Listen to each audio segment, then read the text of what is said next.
A, B and C invested a sum of rupees 75,500 for a business. A invested rupees 3,500 more than B and B invested 4,500 more than C. Out of total profit of rupees 45,300, how much does A receive?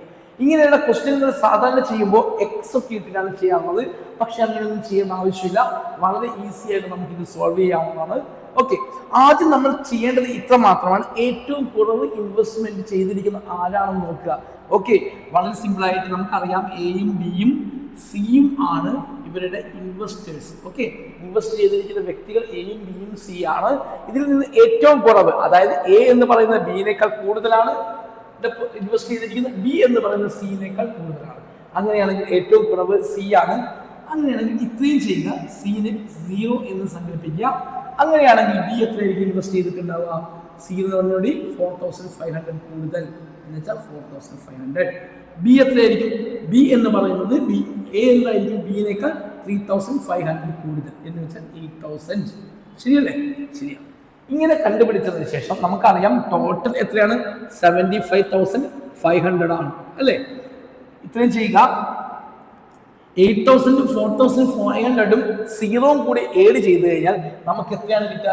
12,500 അല്ലേ total investment കിട്ടുള്ളൂ. ശരിക്കും എത്രയാണുള്ളത്? 75,500 അല്ലേ? എങ്കിൽ 75,500 നിന്ന് 12,500 എന്ത് ചെയ്യുക? Minus ചെയ്യുക. അപ്പൊ നമുക്ക് കിട്ടും 0,0,0,36 63,000 എന്ന് കിട്ടും. ഇനി ചെയ്യേണ്ടത് വളരെ സിമ്പിൾ ആയിട്ട് 63,000നെ 3 എക്സാക്ട് 3 ആയിട്ട് എന്ത് ചെയ്യുക? ഡിവൈഡ് ചെയ്തെടുക്കുക. എന്ന് വെച്ചാൽ ഇതിന് 63,000നെ 3 കൊണ്ട് ഡിവൈഡ് ചെയ്യുക. നമുക്ക് എന്ത് കിട്ടും? 21,000 എന്ന് കിട്ടില്ലേ? ഇത് എല്ലാവർക്കും ഏഡ് ചെയ്ത് കൊടുക്കുക. വളരെ സിമ്പിൾ ആയിട്ട് 21,000. ഇനി എന്ത് ചെയ്യാം? ഇത് ഏഡ് ചെയ്യാം, നമുക്ക് കിട്ടും 29,000 എന്ന്. ഇത് ഏഡ് ചെയ്യാം, നമുക്ക് കിട്ടും 25,500 എന്ന്. ഇത് ഏഡ് ചെയ്യാം, നമുക്ക് മനസ്സിലാവും 21,000 ആണ്. ഓക്കെ, ഇനി നമുക്ക് റേഷ്യോയിലേക്ക് ഇതിനെ കൺവേർട്ട് ചെയ്യാം. 0 0 0 എല്ലാ 0 കട്ട് ചെയ്ത് പറഞ്ഞു. ഇനി 5 കൊണ്ട് ഡിവൈഡ് ചെയ്യാൻ പറ്റും. നമുക്ക് കിട്ടും ഇവിടെ 58 എന്ന് കിട്ടും. ഇവിടെ കട്ട് ചെയ്താൽ നമുക്ക് കിട്ടും 51 ടൈംസ് പോകും. ഇവിടെ 42 എന്ന് കിട്ടും. അപ്പൊ നമ്മുടെ റേഷ്യോ എന്താണെന്ന് മനസ്സിലായി. അതായത് ക്യാപിറ്റലിന്റെ റേഷ്യോ 58:51:42 എന്ന് മനസ്സിലായി. ഇത് തന്നെയായിരിക്കും എന്ത്? പ്രോഫിറ്റിന്റെ റേഷ്യോ. കാരണം ഇവിടെ ടൈം പീരീഡിനെ കുറിച്ച് പറയുന്നില്ല. അങ്ങനെയാണെങ്കിൽ ടൈം പീരീഡ് എല്ലാവർക്കും ഒരേപോലെ ആയിരിക്കും.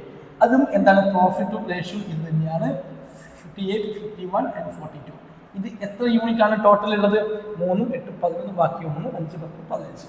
151. ഈ 151 യൂണിറ്റ് എന്ന് പറയുന്നത് ഈ ടോട്ടൽ പ്രോഫിറ്റിന് ഈക്വൽ ആണ്. അതായത് 45,300 ഈക്വൽ ആണ്.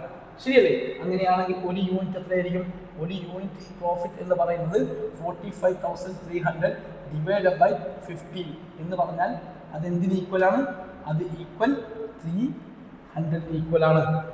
ഒരു യൂണിറ്റ് 300 ഈക്വൽ ആണ്. കണ്ടുപിടിക്കേണ്ടത് എന് കിട്ടുന്ന ഷെയർ ആണ്, പ്രോഫിറ്റ് ഷെയർ ആണ്. അതായത് 58 × 300 എന്ന് വെച്ച് കഴിഞ്ഞാൽ 0 8 × 3 24, ബാക്കി 2 15 2 17 17,400.